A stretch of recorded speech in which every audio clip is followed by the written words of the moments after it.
হরে কৃষ্ণ, দণ্ডবোধ সবাইকে। তো আজকে মোহিনী একাদশী।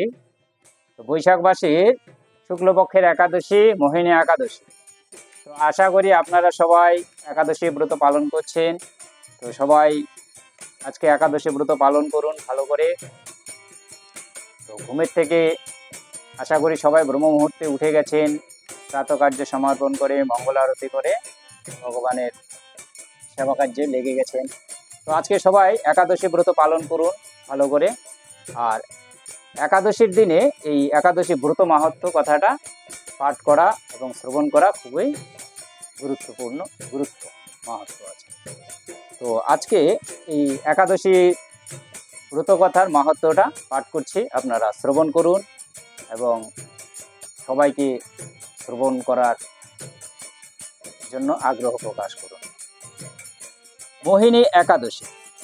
যুধিষ্ঠির কহিলেন, হে জনার্দন, বৈশাখ মাসে শুক্লপক্ষী একাদশীর কি নাম, কি ফল, কি বিধি, সে সমস্ত আমার নিকট বর্ণন করুন। তাহার প্রশ্নের উত্তরে ভগবান শ্রীকৃষ্ণ কহিলেন, হে মহারাজ, আপনি আমাকে যে প্রশ্ন করিলেন, পুরাকালে শ্রীরামচন্দ্র বৈশিষ্ট্যের নিকট ইহাই প্রশ্ন করিয়াছিলেন।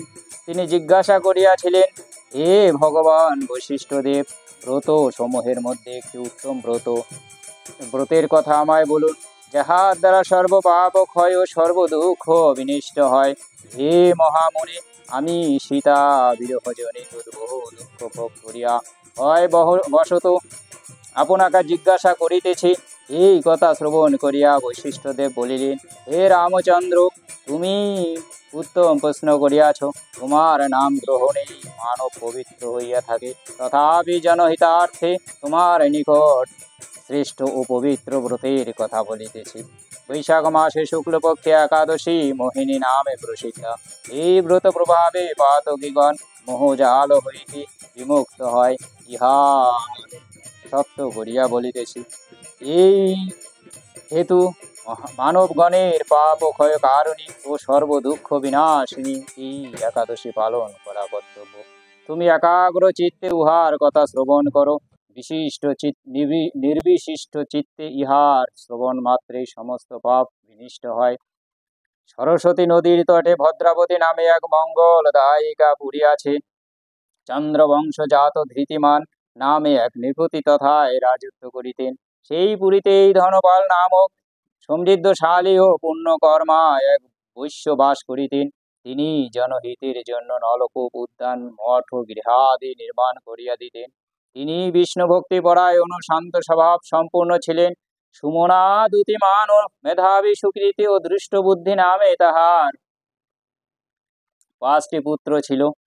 পঞ্চপুত্র দৃষ্ট বুদ্ধি সর্বদাই মহাপাপে রত থাকিত। সে পর স্ত্রী, সঙ্গী, বেশ্যাসক্ত, লম্পট ও দ্রুত ক্রিয়া প্রভৃতি পাপে আসক্ত ছিল। দেবার্চনে ব্রত ও পিতা মাতার সেবায় তাহার মতই ছিল না। সে অন্যায় কার্যের অত দুষ্ট স্বভাব ও পিতৃ ধনক্ষয় কারক ছিল। সর্বদা সে ভক্ষণ ও সুরাপানে মত্ত থাকিত। বেশ্যার কণ্ঠে হস্ত দিয়া সে পথে পথে ভ্রমণ করিত। তাহার এই স্বভাব দর্শনে পিতা ক্রুদ্ধ হইয়া তাহাকে গৃহ হইতে বহিষ্কার করিয়া দিলেন। আত্মীয় স্বজন তাহাকে পরিত্যাগ করায় নিজের অলঙ্কার আদি বিক্রয় করিয়া জীবন অতিবাহিত করিত।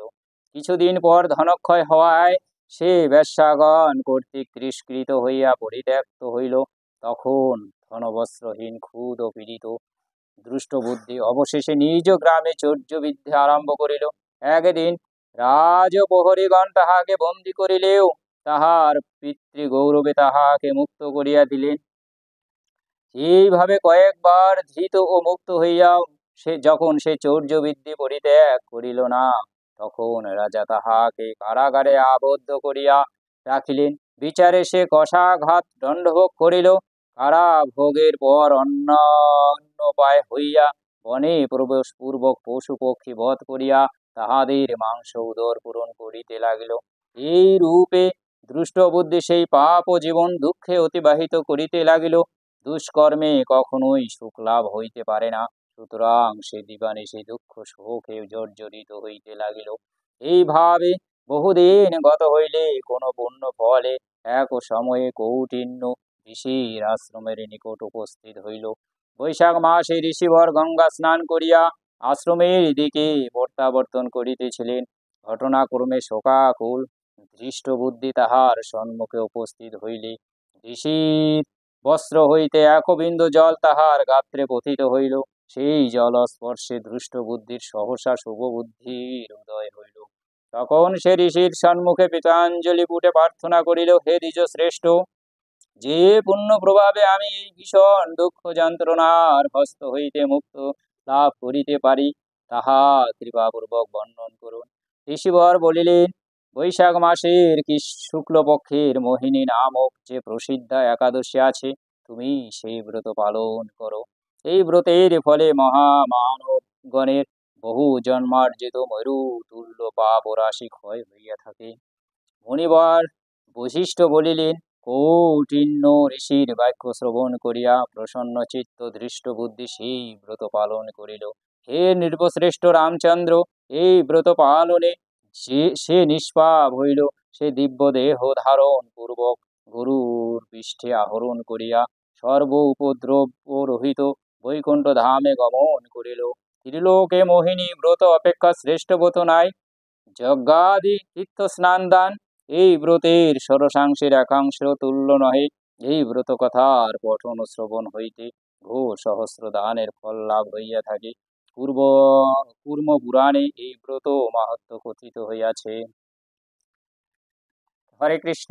আপনারা সবাই এই আজকের দিনে এই হরিনাম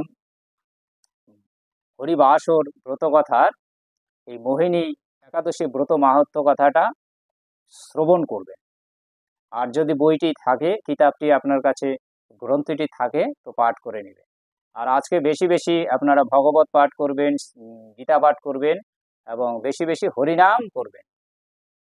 এই কলিযুগে সবাইকে একাদশী ব্রত পালন করার জন্য শাস্ত্রে বিধান দিয়েছেন।